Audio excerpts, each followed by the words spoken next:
मैं आपसे रिक्वेस्ट कर रहा हूँ, गुजारिश कर रहा हूँ कि आप जनाब वकील साहब को कामयाब करिए। आपने देखा कि जब लॉकडाउन हुआ तो लॉकडाउन में अगर कोई पॉलिटिकल लीडर कहीं पर भी नजर आ रहा था गरीबों की मदद करते हुए, लोग जो परेशान थे, जिनका बीमार थे, उनको अस्पताल पहुंचाने की कोशिश कर रहा था, जिसका इंतकाल हो गया उनके तदफीन का कोई इंतज़ाम अगर कर रहा था तो उसका नाम जनाब वकील था। ऐसे पूरे वक्त में लॉकडाउन में जनाब वकील साहब आपके दरमियान में थे और मजलिस इत्तेहादुल मुस्लिमीन भी सिर्फ 5 साल पहले असम्बली का इलेक्शन लड़कर दोबारा वानियम्बाड़ी को नहीं आई। अल्हम्दुलिल्लाह मैं कई मरतबा 5 साल में वानियम्बाड़ी को आया हूँ, आपके दरमियान में रहा हूँ और CAA का एक अजीमुशान जलसा यहाँ पर हुआ था जिसमें मुझे आने का मौका मिला। इसीलिए मैं आपसे अपील कर रहा हूँ कि अपने वोट का सही इस्तेमाल करिए और मुत्तहदा तौर पर जनाब वकील साहब को अपने वोट देकर कामयाब करिए। लोग मजलिस के ऊपर इल्ज़ाम लगा रहे हैं, लोग कैप्टन विजयकांत पर, TT दिनाकरन साहब पर इल्ज़ाम लगा रहे हैं कि हम लोग बी टीम है। मैं पूछना चाहना चाहता हूं कि आप खुद बताइए, जो लोग हम पर बी टीम का इल्ज़ाम लगा रहे हैं, क्या जब अटल बिहारी वाजपेयी जब इस मुल्क के प्राइम मिनिस्टर थे तो क्या DMK अटल बिहारी वाजपेयी की BJP गवर्नमेंट को सपोर्ट नहीं कर रही थी? आज आप हम पर इल्ज़ाम लगा रहे हैं बी टीम का, तो बताइए आज वकील पर और मजलिस पर, कैप्टन विजयकांत पर, TT दिनाकरन साहब पर ये एलिगेशन लगाते हैं कि आप बी टीम है। मैं पूछना चाह रहा हूं DMK की लीडरशिप से, क्या ये बात सच नहीं है कि कांग्रेस पार्टी DMK अलायंस में है? क्या कांग्रेस पार्टी महाराष्ट्र में शिवसेना की ताईद नहीं कर रही है? क्या शिवसेना सेकुलर पार्टी है? क्या श्री कृष्णा कमीशन की रिपोर्ट में 93 के जो कम्युनल राइट्स मुंबई में हुए, कि जस्टिस श्री कृष्णा कमीशन की रिपोर्ट में नहीं लिखा गया कि शिवसेना के उस वक्त के लीडर बाल ठाकरे एक जनरल की तरह कम्युनल राइट्स को करवा रहे थे? आज कांग्रेस पार्टी महाराष्ट्र में शिवसेना की सपोर्ट करती है, तो क्या वो सेकुलरिज्म है या कम्युनलिज्म है? जो लोग मजलिस पर बी टीम का इल्जाम लगाते हैं, मैं DMK के लीडरशिप से पूछना चाहता हूं, जनाब स्टैलिन साहब से, क्या ये बात सच नहीं है कि महाराष्ट्र की असेंबली में महाराष्ट्र के चीफ मिनिस्टर उद्धव ठाकरे ने खड़े होकर कहा था 1 महीना पहले कि हमको फख्र है कि हमने बाबरी मस्जिद को शहीद किया? I want to know from mister Stalin that Congress party is supporting in Maharashtra Shiv Sena. Is Shiv Sena secular और communal party? Congress party support has ensured that Shiv Sena forms a government and have their chief minister, their first chief minister, the second chief minister over there. The chief minister Uddhav Thackeray stands up in the assembly and says that we are proud of our role in the demolition of Babri Masjid. Is this secularism? हम पर इल्जाम लगाने वाले जवाब दें कि जुलाई 2019 में जब अमित शाह और मोदी ने अनलॉफुल एक्टिविटीज प्रिवेंशन एक्ट का बिल लेकर आए, तो क्या कांग्रेस पार्टी ने मोदी की सपोर्ट नहीं की अनलॉफुल एक्टिविटीज प्रिवेंशन एक्ट के बिल में? क्या राज्यसभा में बीजेपी का साथ नहीं दिया कांग्रेस पार्टी ने? क्या अनलॉफुल एक्टिविटीज प्रिवेंशन एक्ट के अमेंडमेंट में, तरमीम में कांग्रेस पार्टी ने जो साथ दिया, जिसकी बिना पर आज दिल्ली में, महाराष्ट्र में कई लोग जेल में अपनी जिंदगी गुजार रहे हैं, नौजवान बच्चे जेल में हैं, ज़ईफ लोग जेल में हैं, और आज कांग्रेस पार्टी और DMK हम पर इल्जाम लगाती है बी टीम का कभी आप अपने गिरेबान में झांक कर देखें कि कितनी गंदगी आपके गिरेबान में है। बजाय मजलिस पर उंगली उठाने के आप मेरे इन सवालात का जवाब दीजिए।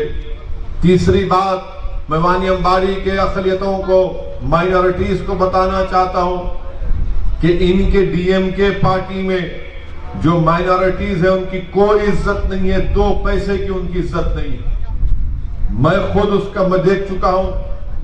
डीएमके पार्टी के minority president doctor Mastan Hyderabad को आए, स्टालिन का पैगाम लेकर मेरे पास आए और आकर कहा कि ओवैसी साहब, हमारे लीडर ये चाहते हैं कि डीएमके के माइनॉरिटी कन्वेंशन में आप शिरकत करें, आप हमारे लीडर के बाजू बैठे, हम आपसे अलायंस करेंगे। मैंने उनसे पूछा कि सर, मैं तो आपके पास नहीं गया, आप मेरे पास आए। तो बोले हाँ, हम आपके पास आए। मेरा उत्तर प्रदेश का प्रोग्राम था, इन्होंने कैंसिल करवाया और तमिलनाडु जब चेन्नई पहुंचे अपने ही टीवी चैनल पर पूरा दिखाया और उसके 2 घंटे के बाद कह दिया कि मैं असदुद्दीन ओवैसी से मिला ही नहीं, ना कोई बातचीत हुई। डीएमके में जितनी माइनॉरिटी लीडरशिप है वो 0 है, उनमें कोई दमखम नहीं है, उनकी पार्टी में उनकी कोई इज्जत नहीं है। मुझे गम नहीं है कि मेरा अलायंस डीएमके से नहीं हुआ, मुझे कोई गम नहीं है कि हम अलायंस में नहीं गए। मुझे अफसोस और गम इस बात का है कि जो लोग डीएमके के लिए मेहनत करते हैं, अपना खून पसीना बहाते हैं, आप जिस पार्टी में सब चीज कर रहे हैं उस पार्टी में आपकी कोई इज्जत नहीं है। मैं डॉक्टर मस्तान से कहना चाहता हूं, मस्तान साहब, मैं वानी अम्बाड़ी में खड़े होकर और तमिलनाडु के हर जलसे में ये बात बोलूंगा, आपको चैलेंज कर रहा हूं, मेरी एक एक बात में सच्चाई है। अगर नहीं है तो आप प्रेस कॉन्फ्रेंस लेकर बताओ। जब उनके माइनॉरिटी प्रेसिडेंट की कोई इज्जत वैल्यू नहीं है, किस बुनियाद पर आप वोट देंगे डीएमके को 6 अप्रैल के दिन? मुझे कोई फिक्र नहीं है कि अलायंस नहीं हुआ, मुझे कोई इसकी फिक्र ही नहीं है, ना गम है, ना मैं मोहताज था किसी सियासी पार्टी का, ना कभी रहूंगा इंशाअल्लाह ताला। मैं हमेशा मोहताज हूं और रहूंगा अल्लाह का। अल्लाह हमारे लिए काफी है। मैं अगर कामयाब होऊंगा तो अल्लाह के फजल व करम से कामयाब होऊंगा और आपके दुआओं से, आपके वोट से इंशाअल्लाह ताला आप वकील साहब को यहाँ का एमएलए बनाकर तमिलनाडु के असेंबली में भेजाएंगे। इनकी पार्टी में इनकी इज्जत नहीं है और आज आप आकर हमको बी टीम का इन पर इल्जाम लगाते हैं। मेरे अजीज दोस्तों और बुजुर्गों, वही हाल एडीएमके में है। यहां पर एक्स एमएलए हमारी बहन नीलोफर साहिबा थी, उनको टिकट नहीं दिए, खैर उनकी पार्टी का फैसला है। क्या हमारी बहन ने रोकर प्रेस कॉन्फ्रेंस कर नहीं कहा कि कमर्शियल टैक्स का मिनिस्टर मुझे खराब हूं, मुझे तकलीफ दिया? आखिर कोई डिग्निटी है नहीं है माइनॉरिटीज की? यहां पर हमारी लड़ाई डिग्निटी की है, सेल्फ रेस्पेक्ट की है। इज्जत का कोई सौदा नहीं किया जा सकता। इसीलिए मैं आपसे अपील करने आया हूं कि आप मुत्तहदा तौर पर इस अलायंस के उम्मीदवारों को कामयाब करिए। वानी अम्बाड़ी से आप जनाब वकील साहब को अपना एक वोट देकर कामयाब करिए और मुझ पर इल्जाम लगाने वाले बी टीम का, पिछले 6.5 साल से बीजेपी की हुकूमत है। हर कानून की मैंने मुखालिफत की।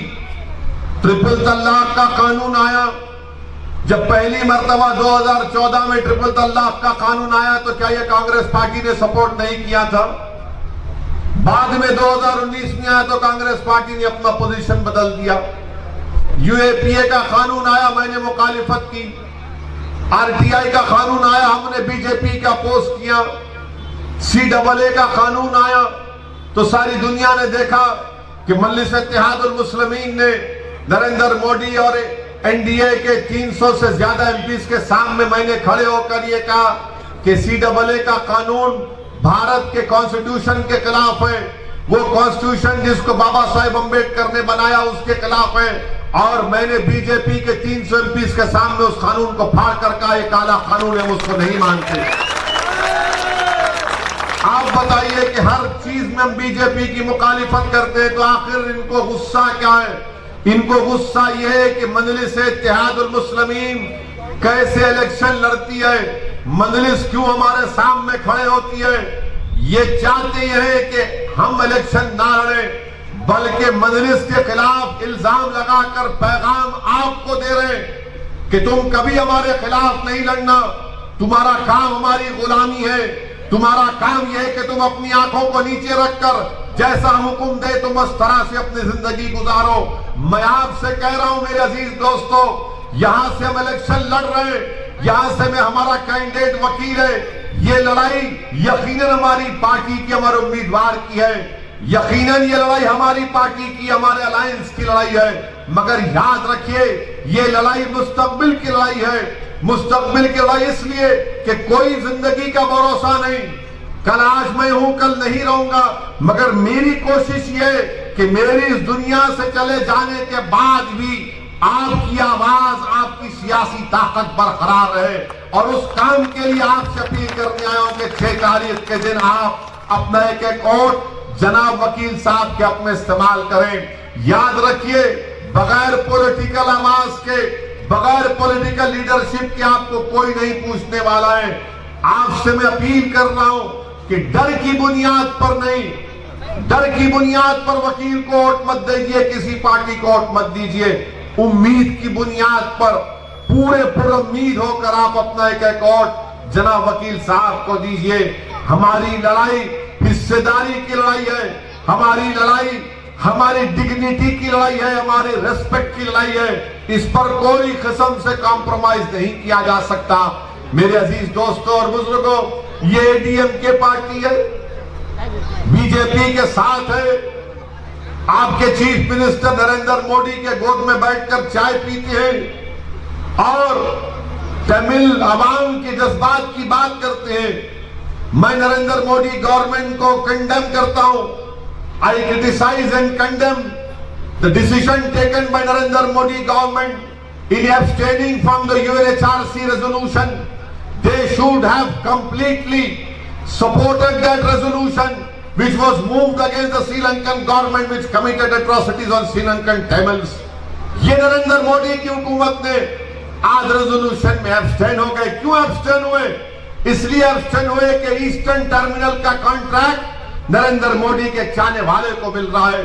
आज आप बताइए, बड़ी बड़ी तमिल अवाम से हमदर्दी की बातें हमारे देश के प्राइम मिनिस्टर करते हैं, मगर जहां पर हमदर्दी दिखाने का वक्त आया वहां पर नरेंद्र मोदी एब्स्टेन हो गए।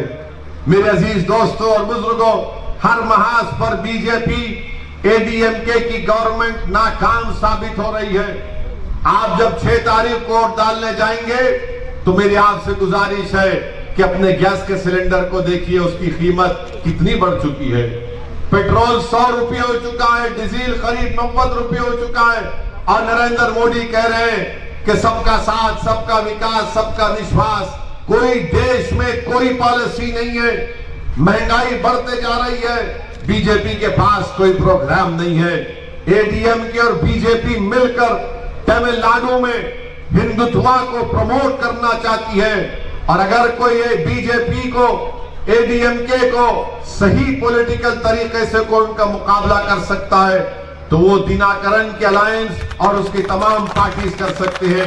आज तमिलनाडु की सियासत में कभी 2 ही पॉलिटिकल पार्टी थे, आज पहली मर्तबा एक तीसरा पॉलिटिकल फॉर्मेशन आया है।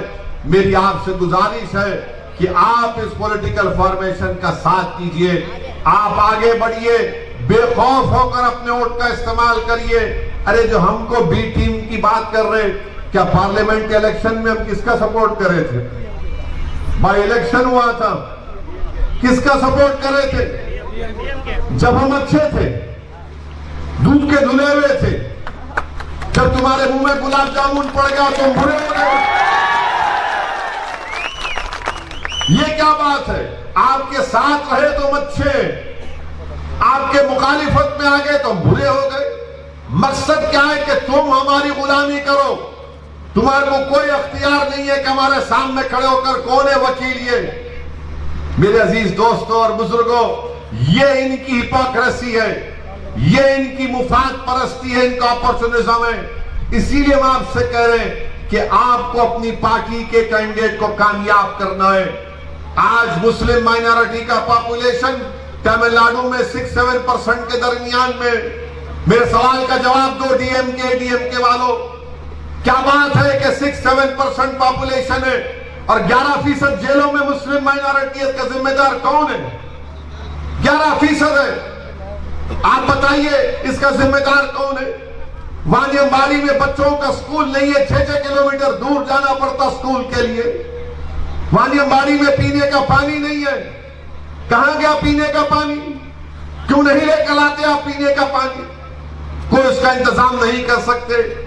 आप अगर वो तालाब से आसान तरीका है पाले रिवर में पानी लाने का, मगर आप वो भी नहीं करते। हर महाज पर वानियम्बाड़ी पीछे होता चला गया। यहां पर इस इलेक्शन में अगर कोई लोकल कैंडिडेट है वानियम्बाड़ी का, उसका नाम वकील है। जितने दूसरे पार्टी के इंडियन यूनियन मुस्लिम लीग के उम्मीदवार हैं वो वानियम्बाड़ी के नहीं है। वो वानियम्बाड़ी से उनका कोई ताल्लुक नहीं है। उनको वानियम्बाड़ी के गलियां ने, वहां जितना मेरे को मालूम वानियम्बाड़ी उनको उतना भी नहीं मालूम है। उनको पैराशूट से उतार दिया यहां पे, मगर वानियम्बाड़ी की आवाम को पैराशूट से उतरने वालों को नहीं देखना है। जो जमीन पर आपका बच्चा है, आपका बेटा है, आपका भाई है, उसको आपको कामयाब करना है।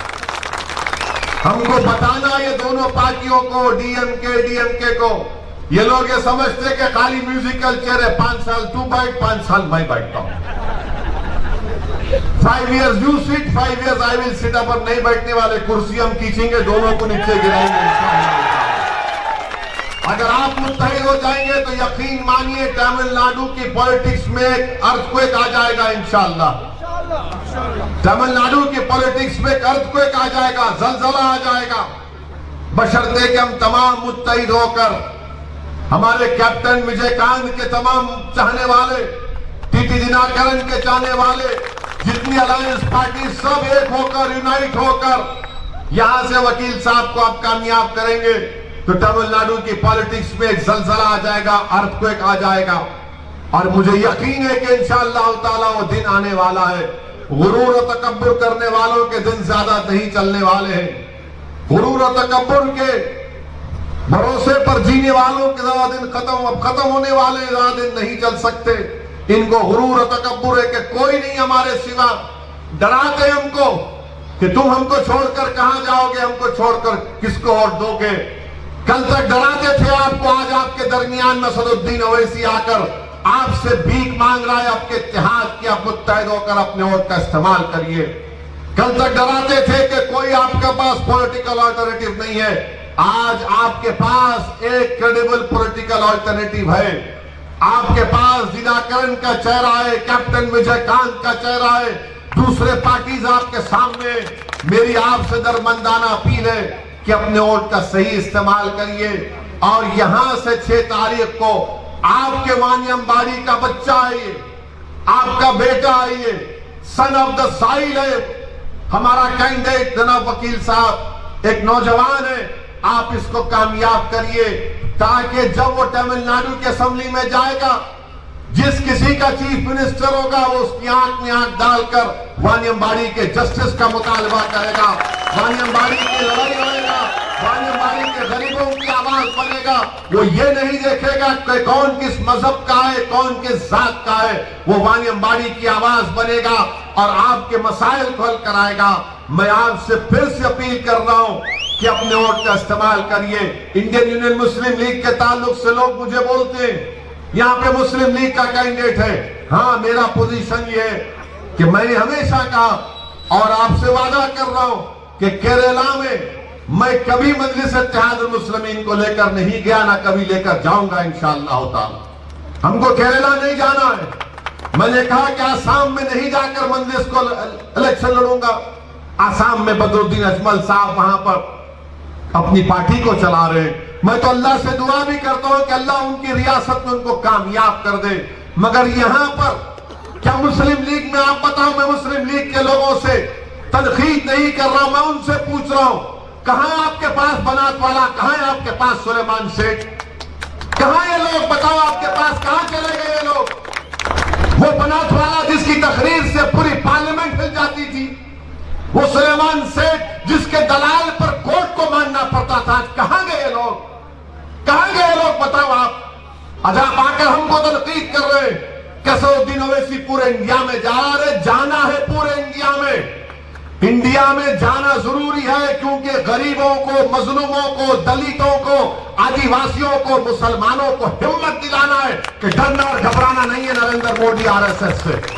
इसीलिए हम चाहते हैं कि हमको अपनी आवाज को सुनना है। डेमोक्रेसी है, जब तक इलेक्शन नहीं लड़ेंगे कोई आपको वोट नहीं देता, जब तक इलेक्शन नहीं लड़ेंगे आप अपने मसाइल को हल नहीं कर सकते। इसीलिए मेरे अजीज दोस्तों और बुजुर्गों, मेरी इज्जतदार मां और बहनों, मैं आपसे अपील कर रहा हूं कि 6 अप्रैल के दिन आप बेखौफ होकर निकलकर पूरे वानियमबाड़ी के आसमानों में काली पतंग नजर आना, आपको ओनली पतंग नजर आना, ओनली काइट, हर जगह पर काली काइट पर पूरे इत्मीनान के साथ, पूरे एतमाद के साथ आप वोट दीजिए। और मैं आपको यकीन दिला रहा हूं कि इंशाअल्लाह ताला जनाब टीटी दिनाकरन साहब बीजेपी का सपोर्ट नहीं करेंगे, ना बीजेपी की तरफ जाएंगे इंशाअल्लाह ताला। उनको अपनी पार्टी चलाने का है। मैंने दिनाकरन साहब से खुद पूछा कि क्या आप बीजेपी की तरफ जाएंगे, तो उन्होंने कहा कि सवाल ही पैदा नहीं होता, there is no question of me going towards BJP. अब दिनाकरन साहब कैसे जा सकते? कैप्टन हमारे पास है, कैप्टन विजयकांत हमारे पास है। एक कैप्टन पकड़ लेंगे, कसरुद्दीन ओवैसी पकड़ लेंगे, दिनाकरन साहब कहां जाएंगे इंशाअल्लाह। दिनाकरन साहब को अपनी पार्टी चलाने का है और उन्होंने इलेक्शन मैनिफेस्टो जारी किया। आप बताइए क्या डीएमके ने क्या कहा इलेक्शन मैनिफेस्टो? आप पढ़िए, आपको पेज नंबर बोलता हूं, पेज नंबर 9 में लिखा गया कि वानियमबाड़ी में यहां पर बहुत फॉरेन एक्सचेंज आता है, यहां के इंडस्ट्रीज से, यहां पर रोड बनाई जाएंगी, पावर सप्लाई अनइंटरप्टेड होगा, पीने का पानी का इंतजाम होगा, हेल्थ फैसिलिटीज होंगे, गेस्ट हाउस बनाया जाएगा। ये वादा है हमारा आपसे इंशाअल्लाह ताला वानियमबाड़ी की आवाम के लिए।